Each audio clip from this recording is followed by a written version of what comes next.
Assalamualaikum warahmatullahi wabarakatuh. Tabi pun. Selamat pagi anak-anak semua. Kali ini berjumpa lagi dengan Bu Guru untuk belajar tema 7, subtema 1, pembelajaran 5 dengan muatan pelajaran IPS, Bahasa Indonesia, SBDP, dan IPA. Bagaimana kabar kalian pada hari ini? Semoga kalian selalu diberikan kesehatan dan karunia yang melimpah oleh Tuhan sehingga tetap semangat untuk belajar meskipun dalam masa pandemi COVID-19.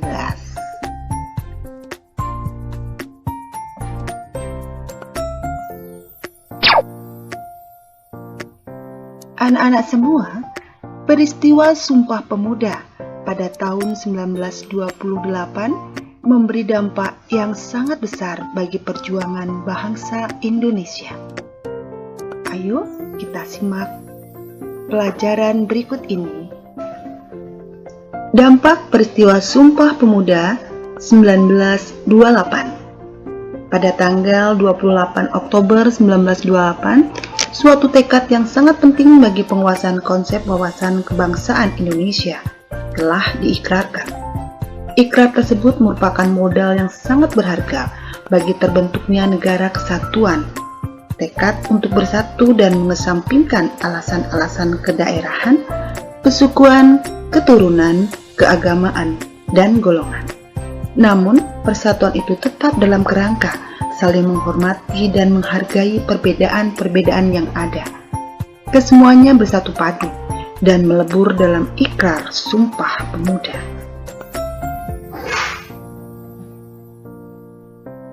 Sejak peristiwa Sumpah Pemuda 1928, dunia dikejutkan oleh kemampuan dan kebulatan tekad bangsa Indonesia untuk bersatu padu dalam sebuah ikatan kebangsaan.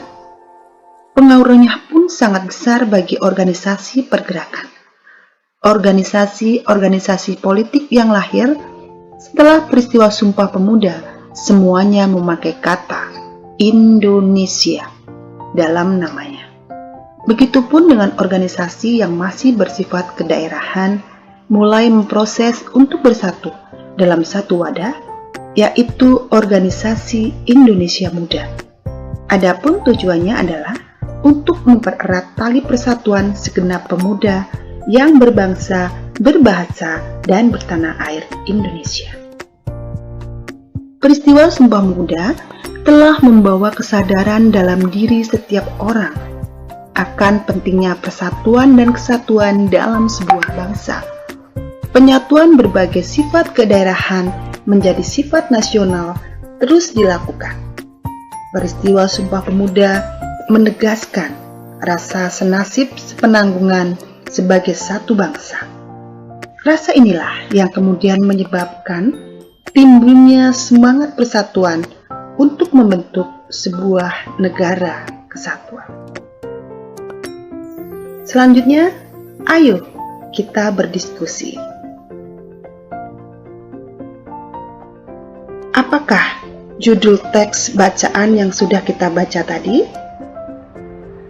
Bagian yang paling menarik yang sudah kalian baca, informasi penting yang ada pada bacaan, dan pendapat saya atau pendapat kalian tentang teks ini. Saya menyarankan atau tidak menyarankan teks ini karena apa? Silakan kalian tulis, kalian kerjakan di buku tulis kalian masing-masing.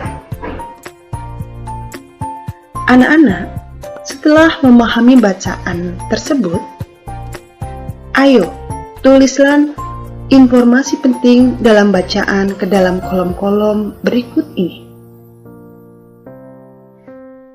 Silakan kalian tulis di buku tulis kalian masing-masing. Anak-anak sekalian, pada peristiwa Sumpah Pemuda 1928, turut juga diakui lagu Indonesia Raya yang merupakan ciptaan dari W.G. Rudolf Supratman atau lebih dikenal sebagai W.R. Supratman sebagai lagu kebangsaan Indonesia. Tentu kalian masih sangat ingat bukan?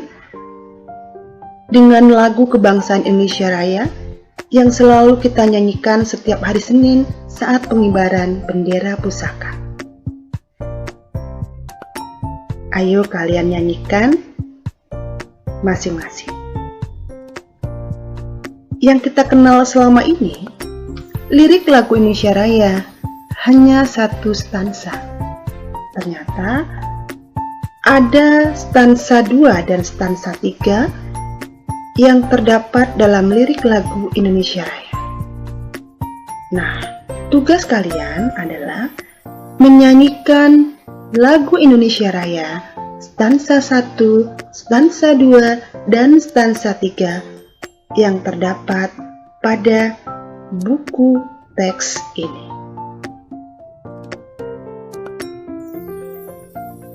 Asik bukan? Bernyanyinya?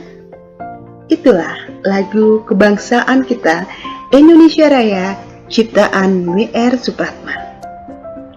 Nah, setelah bernyanyi, dengan gembira dan senang hati, jawablah pertanyaan-pertanyaan berikut ini. Apa yang kamu rasakan saat menyanyikan lagu Indonesia Raya? Jelaskan dengan kata-kata kalian sendiri.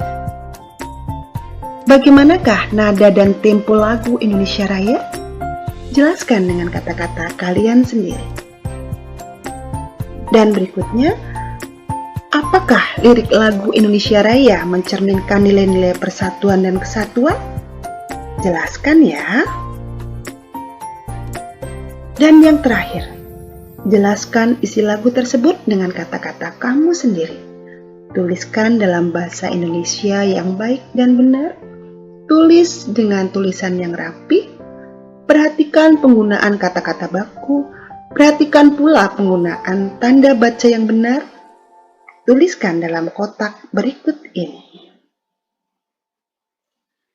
Anak-anak, suasana hening dan hikmat ketika lagu Indonesia dirayakan pada peristiwa Sumpah Pemuda itu terlihat ketika W.R. Supratman dengan gesekan biolanya mengumandangkan lagu Indonesia Raya. Sementara para pengurus yang terdiri atas 6 orang pemuda dan semua peserta dengan penuh hikmat turut mendengarkan.